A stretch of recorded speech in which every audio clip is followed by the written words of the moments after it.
Very very good morning friends. ତ ଏବେ ସକାଳ 9ଟା ବାଜିଲା ଆଉ ମୁଁ ମାର୍କେଟରୁ ଫେରୁଥିଲି। ଆଉ ଫେରିଲା ରାସ୍ତାରେ ମୁଁ ପାଇଲି 50 ଟଙ୍କା। ମୁଁ ବୁଝିପାରେନି ଆଉ ପଇସାଟା ପାଇବାଟା ଖରାପ ନା ଭଲ, କିନ୍ତୁ ମୋ ଲାଇଫ୍ରେ ମୁଁ ବହୁତ ପାଇଛି ଟଙ୍କା। ଆଉ ମାନେ ବେଶୀ ଟଙ୍କା ନୁହେଁ, 50 ଟଙ୍କା, 100 ଟଙ୍କା, 500 ଟଙ୍କା, 1000 ଟଙ୍କା, 2 ଟଙ୍କା, ମାନେ ଏମିତି ବହୁତ ପାଏ। କେନେ ମୋ ସାମ୍ନାକୁ ଆସେ ମୁଁ ବୁଝିପାରେନି, କାରଣ ମୁଁ ପାଏ, କିନ୍ତୁ କ୍ଷତି ବି ହେଇଛି। ମାନେ ଏମିତି ବି କ୍ଷତି ବି ହେଇଛି, କାରଣ ମୋ ସାମ୍ନାରେ ନିହାତି ବର୍ଷଟାର ମୁଁ ନିହାତି 5-10 ଥର ପାଇବି। ସେ 5 ଟଙ୍କା ହେଉ, 2 ଟଙ୍କା ହେଉ କି 4 ଟଙ୍କା ହେଉ। ତ ଆଜି ଫେରିକି ଆଇଲା ବେଳେ 50 ଟଙ୍କା ପାଇଲି।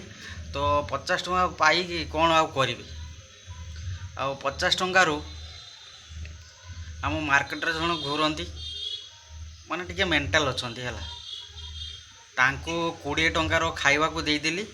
ଆଉ 30 ଟଙ୍କାରେ ମୁଁ ନେଇ ଆସିଲି ପୁରା, କ'ଣ ନେଇ ଆସିଲି, ପୁରା ମୁଢ଼ିଟା ଟିକେ ଖାଇଦେବା। ଆଉ ସତରେ ମାନେ କ'ଣ ପାଇଁ ଏମିତି ଘଟେ ମୋ ସାଙ୍ଗରେ ମୁଁ କହିପାରିବିନି। ଆପଣମାନେ କମେଣ୍ଟ କରିବେ, ଟଙ୍କା ପଇସା ପାଇବାଟା ଭଲ ନା ଖରାପ, ନିହାତି କମେଣ୍ଟ କରିବେ। ତ ମୁଁ 20 ଟଙ୍କା ତାଙ୍କୁ ଦେଇଥିଲି, ଆଉ 20 ଟଙ୍କାରେ ଚପ୍ ଆଉ ବାଇଗଣୀ ଆଉ ପକୁଡ଼ି ନେଇ ଆସିଲି।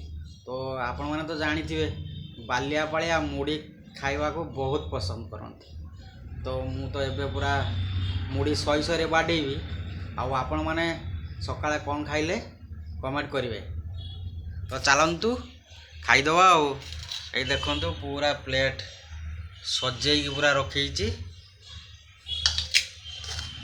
ମୁଢ଼ି ବି ନେଇଛି, ଶହେ ଖାଇଦେବା। ଆଉ ନିହାତି ଆପଣମାନେ କମେଣ୍ଟ କରିବେ, ଟଙ୍କା ପାଇବାଟା ଖରାପ ନା ଭଲ।